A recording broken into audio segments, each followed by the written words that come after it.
Olá, amigos, bom dia! Que a graça e que a paz de Jesus estejam com você, esteja com os seus. E para mim é sempre uma alegria poder chegar até você para essa jornada que a gente divide de leitura, meditação e oração através das Escrituras. Que bom que nesse novo dia você está aqui comigo, que bom que o Senhor mesmo tem despertado você a buscar a face dEle, a desejar mais intimidade com Ele, a desejar conhecê-lo mais em cada momento da sua vida, em cada etapa do seu dia. É tão gostoso, na verdade, a gente começar o nosso dia buscando a face de Deus, a gente começar o nosso dia calibrando o nosso coração para que Ele deseje o Senhor e para que a gente possa ver o Senhor em cada detalhe do nosso dia. Essa jornada de leitura, de meditação, de oração, forma na gente o caráter de Cristo e nos desafia a abrirmos mão das nossas listas de pedidos como se fossem listas de supermercado e desafia a gente a dizer ao Senhor: Senhor, seja sempre feita a Tua vontade, não a minha.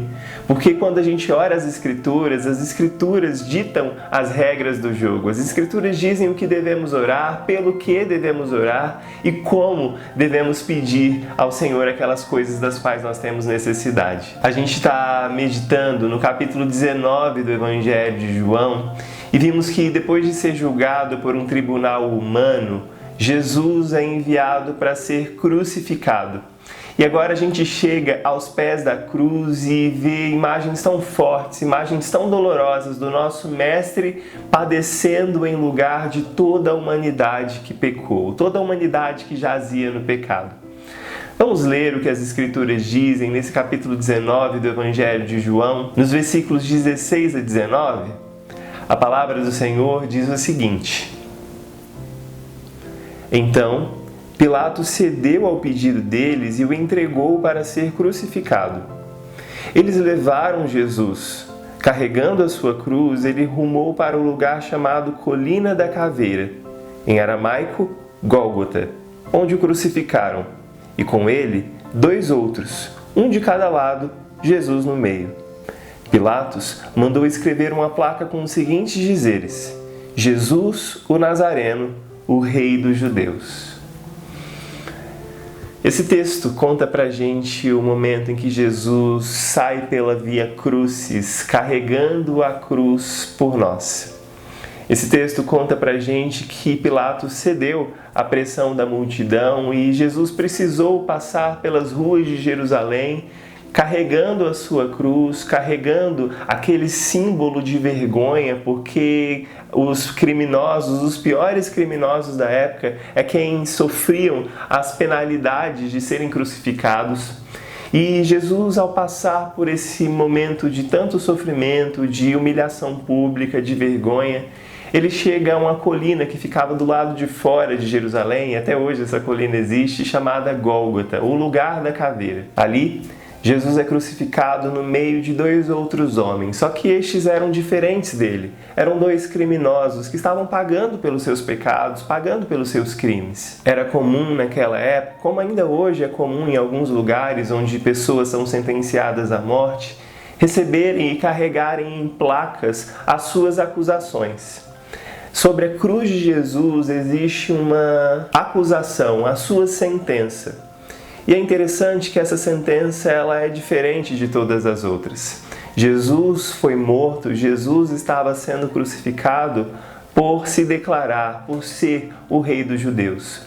Pilatos faz questão de colocar isso, que ele era o Rei dos Judeus, porque embora os sacerdotes tivessem vencido Pilatos no argumento e Pilatos tenha tido medo de não contrariar aquele povo, para que ele não sofresse penalidades por parte do superior dele, o imperador do Império Romano, Pilatos, ele usa de ironia naquele momento para poder também castigar aqueles judeus presunçosos, aqueles judeus arrogantes que exigiam dele aquela tomada de posição que ele acabou tendo que tomar. Essas acusações de Jesus, que estão escritas em letras garrafais sobre a cabeça dele, estão escritas também em 3 idiomas. O aramaico, provavelmente uma mistura do hebraico com o aramaico que os judeus falavam naquela época, o grego e o latim, que era a língua oficial do Império Romano. Essa acusação de Jesus está escrita em 3 línguas para que gente de todo tipo de nacionalidade pudesse ter acesso e ler aquele aviso. Como quando a gente está num aeroporto ou em alguma rodoviária de uma grande cidade, existem instruções inscritas em vários idiomas para que as pessoas consigam ler e gente de todo mundo consiga se informar a respeito do que está acontecendo. Era mais ou menos isso que estava acontecendo com Jesus ali. A sua acusação estava escrita em 3 idiomas, para que todos soubessem o motivo pelo qual ele estava sendo morto. A gente não leu esses versículos, mas a gente fica sabendo depois, porque João nos conta, que os judeus ficaram enfurecidos com aquela inscrição que Pilatos colocou e pedem para que Pilatos se retrate.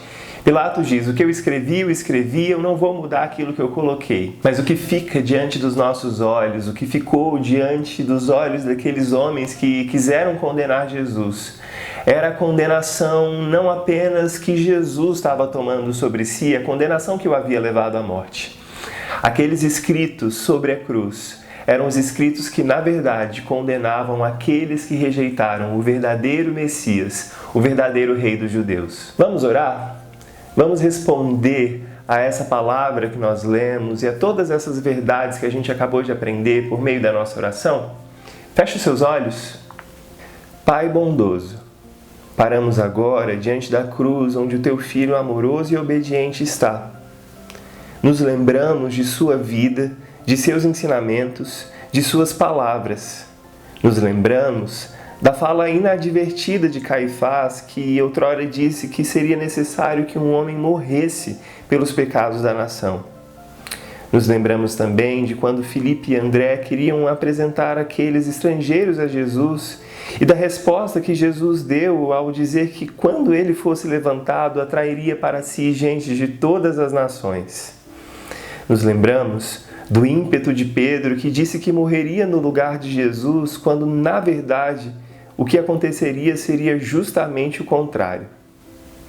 Maravilhados, quebrantados e assombrados com o Teu amor, nos colocamos diante da cruz, gratos pelo amor de Cristo, Teu Filho, que decidiu tomar o nosso lugar, nos substituindo ao tomar sobre si o castigo que hoje nos permite viver em paz.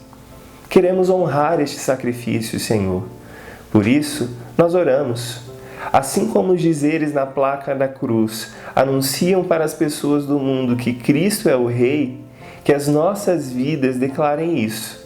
Que aquilo que para os outros é vergonha, seja para nós motivo de honra, o sermos chamados Teus por meio da cruz. Oramos agradecidos pelo sacrifício de Cristo naquele lugar. Amém.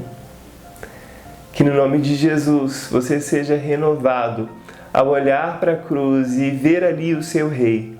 Sim, foi pelos seus pecados que ele morreu naquele lugar, foi pelos seus pecados que ele teve que suportar tamanha dor. Ainda hoje, aqueles que rejeitam o Senhor Jesus, aqueles que, se Jesus estivesse aqui, crucificariam a ele novamente. Mas que saibamos que o Rei dos Judeus, que um dia veio como crucificado, voltará em breve como Rei soberano de todo o universo e irá julgar vivos e mortos, colocando cada coisa no seu lugar e retribuindo a cada um segundo as suas obras. Que você descanse nessa esperança e que ao olhar para a cruz você veja a vida de Cristo fluindo e te alcançando. Eu desejo a você um excelente dia e eu te espero aqui amanhã, às 6 horas da manhã, para juntos a gente continuar essa nossa jornada de leitura, meditação e oração através das Escrituras. Um grande abraço para você e até mais, se Deus quiser.